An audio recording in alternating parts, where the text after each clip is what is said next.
Hey Jay, what's going on, man?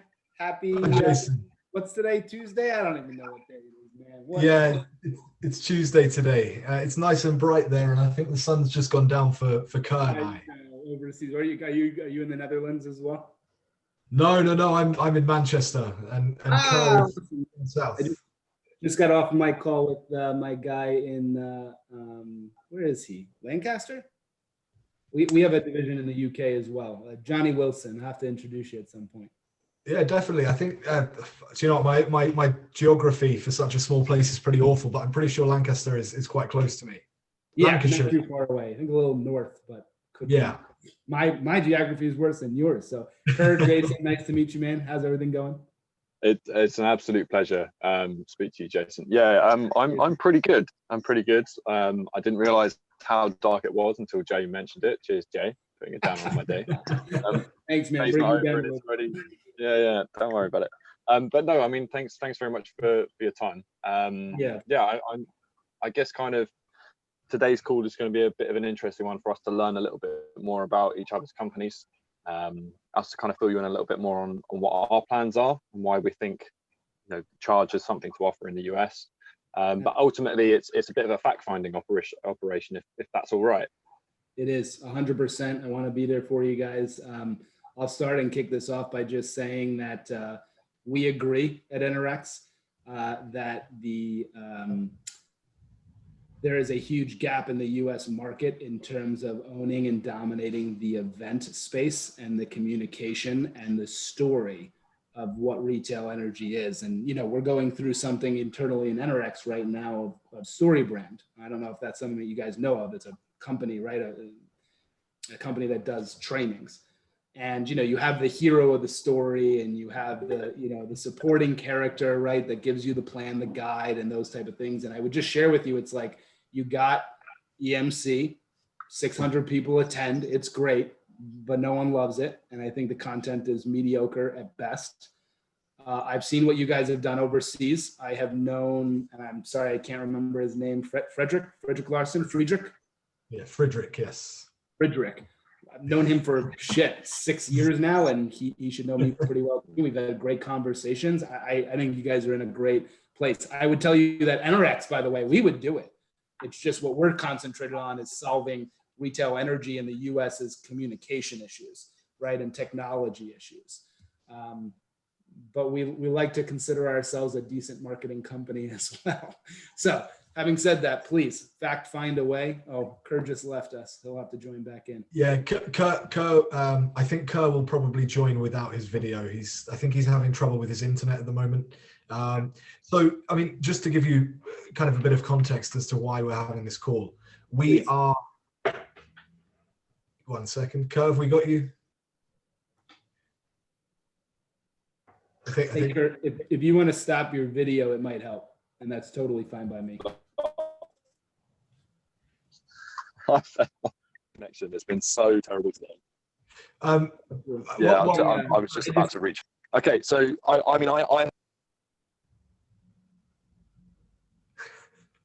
he's gone again.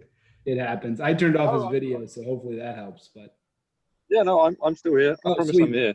Please, I turned off your video. It'll help with the connection. But please go ahead. Yeah, no, I think I heard some of the good bits, and I guess kind of this is what we're interested to understand now is like what could the potential power of really good storytelling be in a US events market.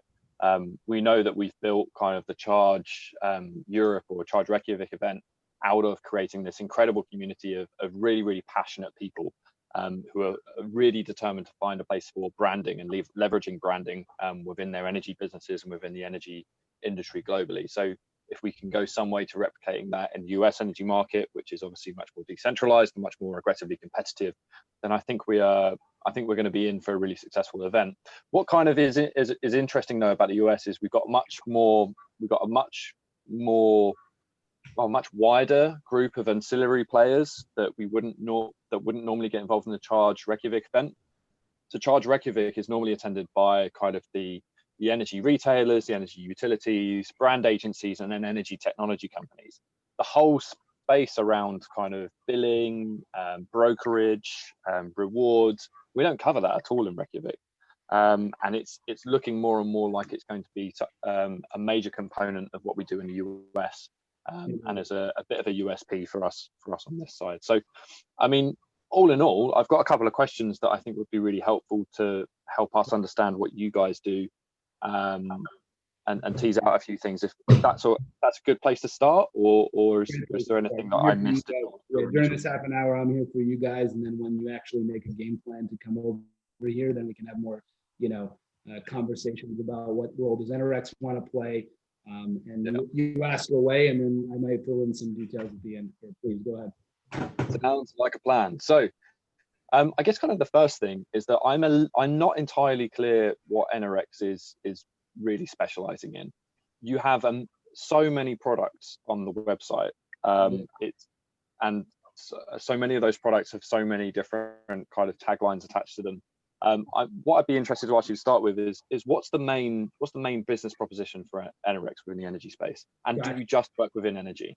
Yep. So I'm going to share my screen here because I always think I'm a visual guy myself, and this is what you're talking about, right? So yes, it's insane. There's a lot of products and they mean a lot of different things to different people. What we're really doing in the industry is solving the issue of communication. And so do you guys know Sabre? Have you heard of Sabre in the travel industry? Yes. Or International Commodity Exchange is another good example. All these other industries where there's a two-sided market, brokers and suppliers, or third parties, right? Think about the way mass markets is done, door-to-door companies, et cetera. And in the US, I'd say there's some decent API, automation in the mass market space, but it doesn't exist at all in the B2C space. So what we did is we said, all right, how do we solve this problem while accounting for the fact that there's not a chance in this space that we're in the US, like you just mentioned, it is incredibly decentralized, right? You have 2,000 brokers all operating in different states, different rules. It's a crazy mess in the US, right? But we developed a software as a service for suppliers. We have 2 suppliers on that already. We have 120, meaning 12% of retail energy, because we have the bigger brokers on our software, but 12% of retail energy transactions is already running through our software as a service called Sparkplug.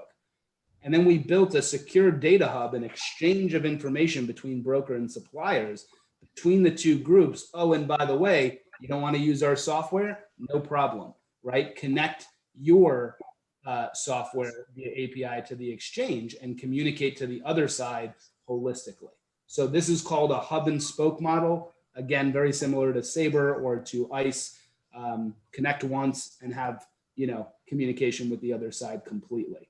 Now, when you look at this, this is the normal, typical CNI transaction. Holy shit, right? Like Excel and PDFs and just all this information flowing back and forth through all these different players. Right? Wow. I know it's so complicated, but we want to make it really easy. And the way we do that is brokers, you got a solution in Sparkplug. If you don't like Sparkplug, build Salesforce out. Probably about like 40 of the 2,000 that have really built out robust internal, you'll call them CRMs, but you and I both know a CRM is that's a bad name. A CRM means to people a place to put my data. No, this is a workflow automation tool. It's there to make your life easy. Click a button, generate a proposal, right? That's, set up email campaigns. Those are all functionalities of Sparkplug. We have those other softwares fit over, like, right, you said all these different softwares. We have softwares that fit over the consumer aspect, the end use consumer. We also have a software for agents, right? Like people that are selling on behalf of a broker, right? Mm-hmm. And then we have exchange, and that communicates between the 2. In the US, there's great products already for this, right? That would be like a EC Info Systems or an ESG, right? Both premier sponsors of the EMC marketing event. Now, it's going to be tough. ESG would be the one that I think you can get over, by the way. EC Info Systems is completely tied to EMC, right? But I do believe, honest opinion, that ESG, possibly with our help, can be a, more of a lead driver and would want to upend the EMC events. By the way, I love the EMC events. I think Jack and Larry are great guys. I thank them for just doing something, right? However, I do believe there's a chance to do better. Does that make sense about a little bit of what we do then via Vic Pictures? A lot of sense. Yeah. So, I mean, if you were to, sorry, Jay, you No, were I going was to just say going to say, something. yeah, that was fantastic. Thank you. Yeah, pleasure. And so, we have also a list of, our mailing list is something like 9,000 contacts in retail energy. So I think there's a lot of value that we could provide in terms of like, listen, we're not that big of we have 60 people and we spend every single dollar that we get in from our customers. We reinvest that and then some into building our technology platforms and delivering more value to the constituents of the ecosystem. So from a high dollar value standpoint, do I think Enerex is going to be there for that? Probably not. However, from an orchestration standpoint, getting the word out, getting people to attend, I don't think you could pick a better partner. So that is one of our biggest things that we bring to the table, is that we have a great marketing engine in HubSpot, 9,000 contacts. We ping them, the last sequence I sent out had a 0% unsubscribe rate and a 42% open rate. Like, people listen to us. And that's just because, we've been around now for, 10 years total, but like 3 years since I've been in the business, and rapid growth, 400% the first year, 300% the second year. And then this year's, it's only going to be about 50, 60%. And I'm a little disappointed about that, but such is life in a COVID world. So. Yeah. Absolutely. Jay, are you getting all of these numbers down? Because there'll be a test later. No, I'm not getting the numbers down. I was trying, but I gave up. Ask questions, man. I don't mind. This is stuff that's in my head and I just rattle off. But yeah, that gives you a sense about Enerex. No, it's the sign of a great sales. Good. So I guess kind of one of the things that I'm really interested in is when you look ahead to the next 12 months, and obviously the pandemic will be a part of that. But what do you see as kind of your 3 biggest challenges for the next 12 months? I mean, where are you as a company going to have to devote more resources than normal trying to solve a particular problem over the next 12 months? I would call these your 3 biggest challenges, or your 3 biggest slamming ahead on the desk frustrations. Honestly, no frustration. The only frustration that I have is I think that we are an industry in the US and everywhere, I believe, that was born out of the utility space and basically government work. And so Jason Beck, do you guys know the DISC profile, DISC, personality profile test? Oh, yeah. You might have heard of Myers-Briggs or any of the other ones, right out there. I subscribe to DISC. I like that one a lot, but you get a guy like me who's a high D, super driver, right? What are we doing? How are we getting things done? Move, right?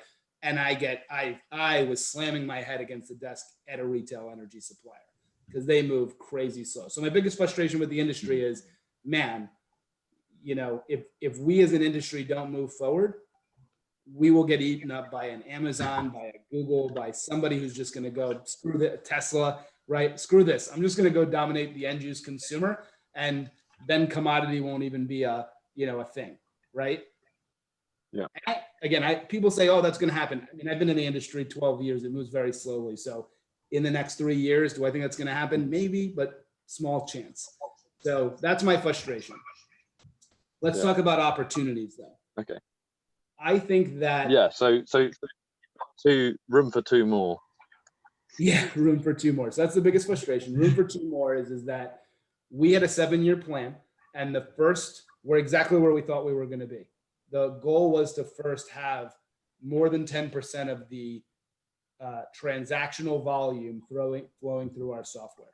So now we recently, this year, launched the supplier side. Again, what I just showed you is always part of the end goal plan, but we never told anybody about that in the industry until August.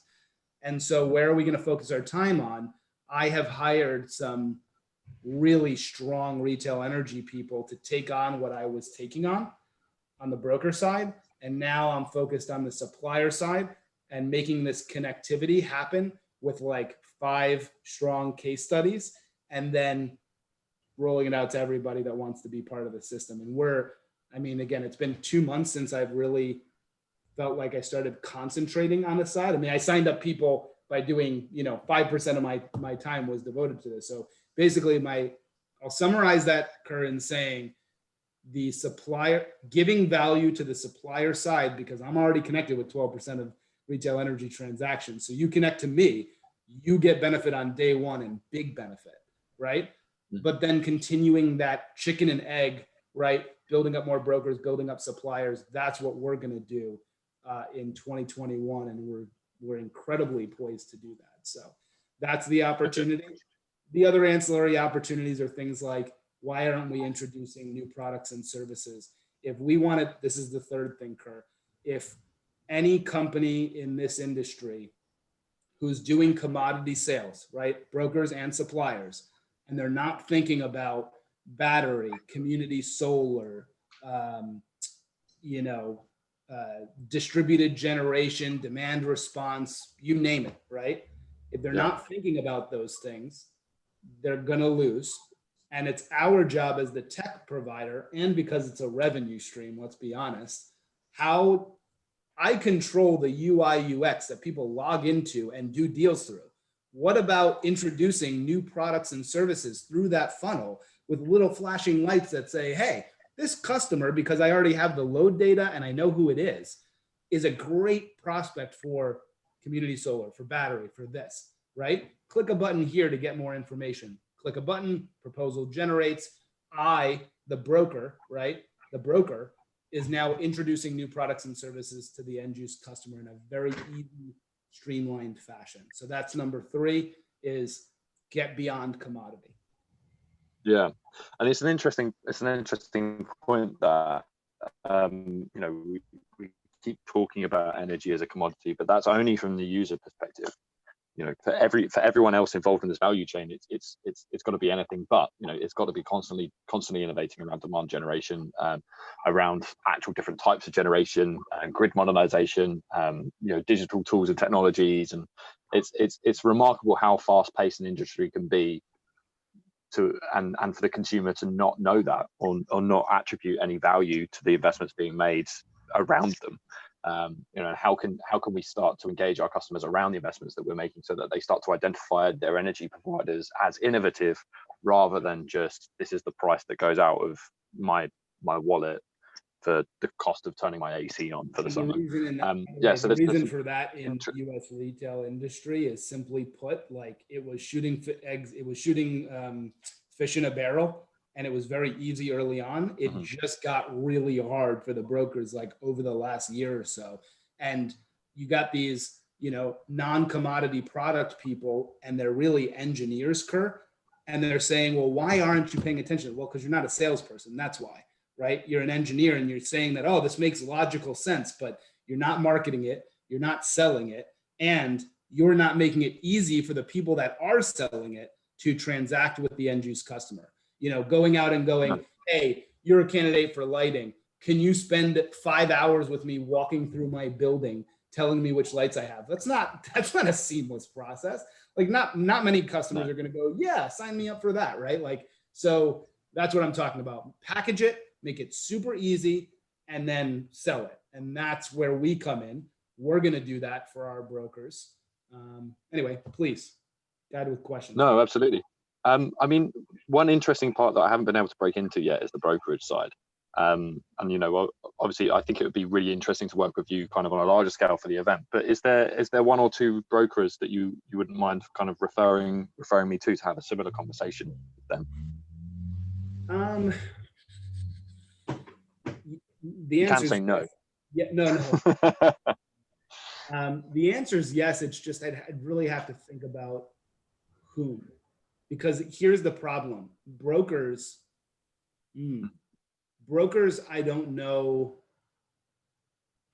care about attending events. You have TIPA, right? So the Energy Professionals Association, that is the largest, right? And by the way, that's 65 broker members, maybe 70 by now, of 2,000.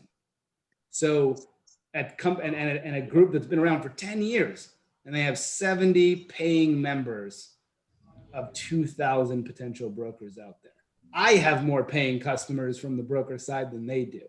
So I think the challenge there is, you're going to get some broker participation. You're not going to get a whole bunch. So anyway, yes, Kurt, if you wouldn't mind follow up with an email, I'll throw it into my, list of like, okay, these are the things that I'm going to make introductions for people. I'll go through my list.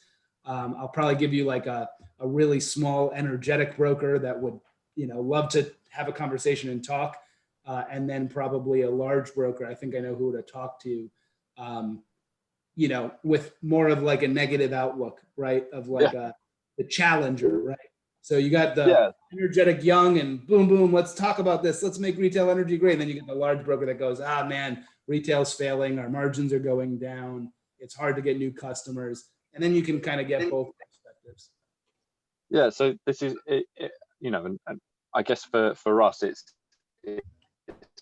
not about assuming that we can get these people involved in the event, but it's about understanding the nuances and the idiosyncrasies of those markets, and how do people connect with which spaces is there friction. And currently we just don't. I mean, just moving topic then. We talked a little bit around kind of EMC TIPA, but what we haven't talked about is virtual events and kind of your experience of them.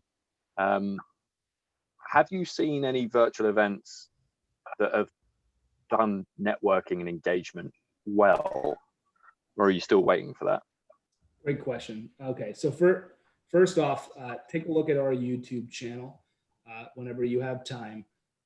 When COVID hit, Nate Richards, my business partner and CFO, said, "Hey, Jason, we have a chance here to really make the industry not so nervous, get the truths out there, host panel sessions."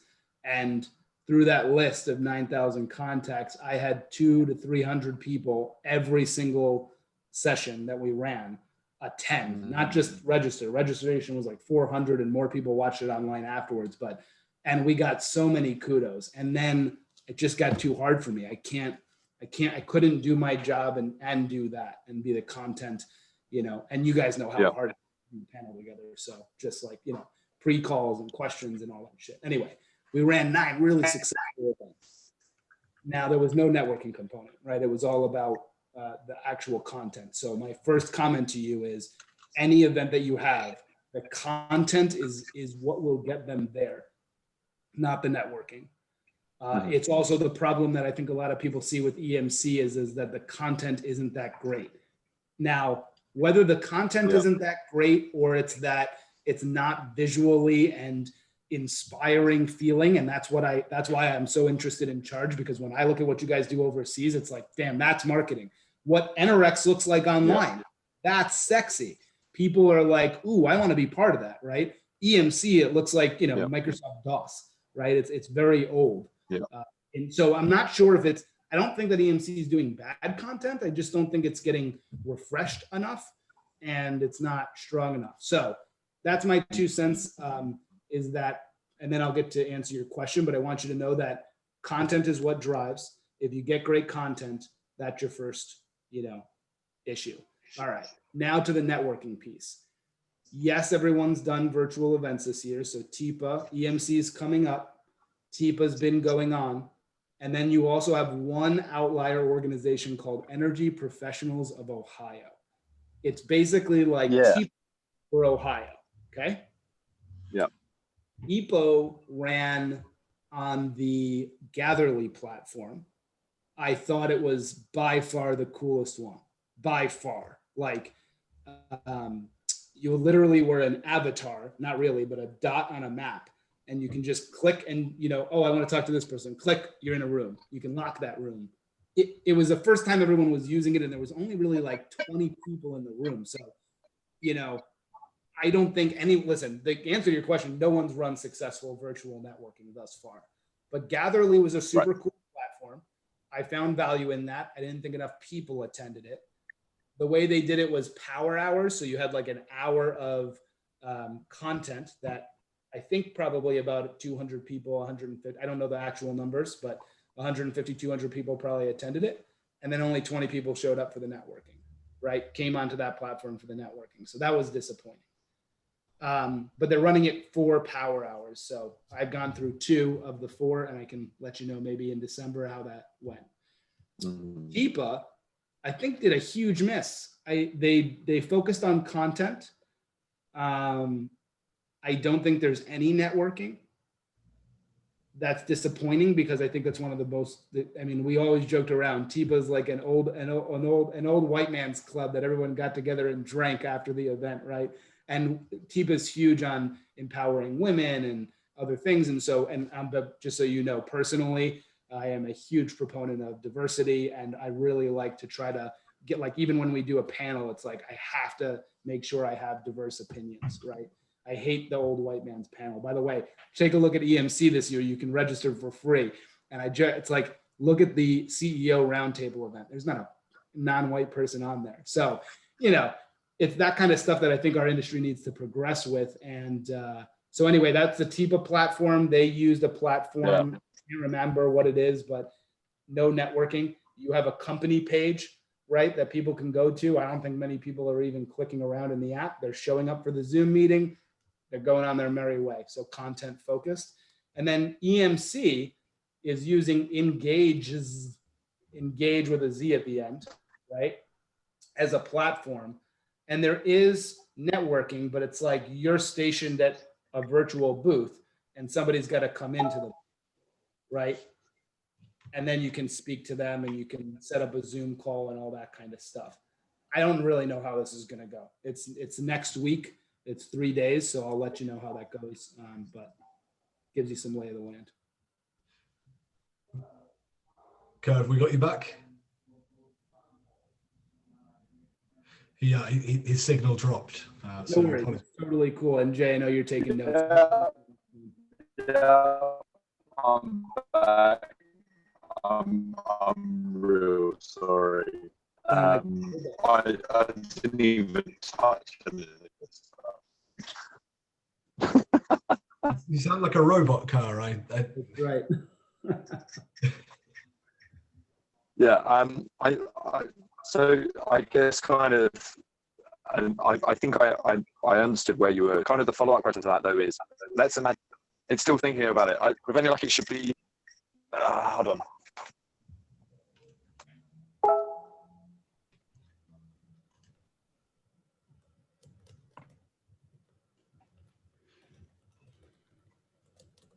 I think, Jason, I think it'll be worth, I think the best thing to do would be to, let me talk to you. Basically, our impending plans are to hold Charge USA at the end of March 2021. So you're looking at around 4 or 5 months time from now.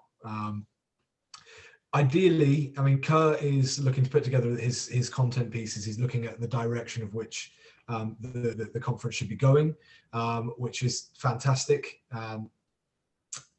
That's the purpose of the calls, for research, and we've got a number of research calls lined up. I want to touch base with you in a couple of weeks to talk about sponsorship. But whilst I'm kind of putting together the packages, and bear in mind, absolutely preferential treatment is going to be coming your way. So please answer this as candidly as possible. But I mean, what kind of price points are we looking at in the US market for a virtual event?